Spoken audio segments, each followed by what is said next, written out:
Paint a clear picture to supersize and grow your business. Sharon Horne-Ellstrom here. I'm not sure this is a clear picture, but it is definitely a picture. And it, of course, includes a unicorn because my granddaughter, my oldest granddaughter, and I painted that together. We did it, I think when she was probably 4 or 5. And we used to like to do a lot of crafts and art projects and things together when we could spend more time together. But painting a picture, our idiom today, and I already threw my notes away, is there's lots of different versions of this particular idiom. To paint a picture, paint a clear picture, paint a vivid picture, paint a dark picture, paint any something picture of something would all be related to this particular idiom and expression. It dates back to the 15th century for sure, and 1738 when to form an image in our mind was a way of painting a picture. It means to provide a detailed, descriptive, clear understanding of something or an explanation of something that people can literally see, of a subject or a story. Well, we want to do this about our business as we're growing and building it. Why? Number one, there's some things we can delegate as the owner and the founder of our organization and as the driving force behind that organization, but some we can't. And the one thing that we really shouldn't and don't want to delegate is the overarching vision of where our business is going. We know the story of where it's been, where we are right now, and where we're going, our past, our present, and our future.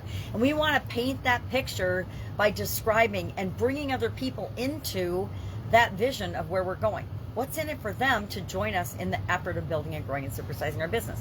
People don't know what's in it for them, they're not going to choose to participate.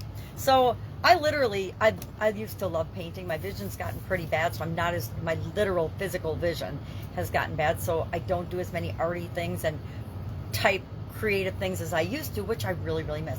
As an example of a boutique above my head that my aunt, who is an artist, did. My aunt, who I'm named after, is an artist. She's an incredible artist, and she does all different things, but she's an incredible painter, and I've always just really been grateful that she is so talented, and wondered why that skips other families. Some families have all kinds of artistic talent, and other families not so much. I would say her family, all of them are very artistic and very talented, although none of them are actually artists. She was actually worked in the aeronautics industry her whole career, and then on the side did art.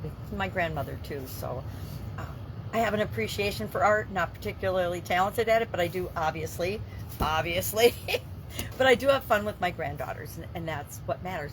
And I paint a vision of what the future could be like for them as we're doing projects, as we're doing things together. And we need to be doing that as we're building and growing our business.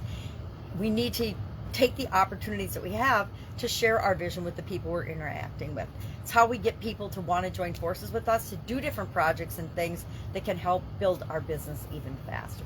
So I'd love to know your experience with this particular idiom. Are you a good storyteller? Can you paint a picture with your words as well as with other forms of communication? We're focusing on communication this month for this year's annual challenge, the Get Your Goals annual challenge. And our businesses are all about getting goals, right? At least they are for most of us. So share in the comments below your experience with this particular idiom or versions of it. Paint a picture. A picture's worth 1,000 words. We've talked about that one. The actual origin of this idiom, since there's so many versions of it, is not clear or really defined. Couldn't find that. But it probably goes all the way back to cave paintings, right? People have been communicating through pictures since they could paint on cave walls. So even before language was developed, we have been communicating in pictures. And guess what? Our brains actually work in pictures. They don't work in words, they work in pictures. And if you realize that, you realize the importance of being able to paint that picture or put that picture in other people's minds to help them to want to help you grow and build your business. Have an awesome day, and I'll, of course, be with you tomorrow with another interesting idiom. What does it mean? Where does it come from? And how might you use it to grow and build and supersize your business? Have an amazing day.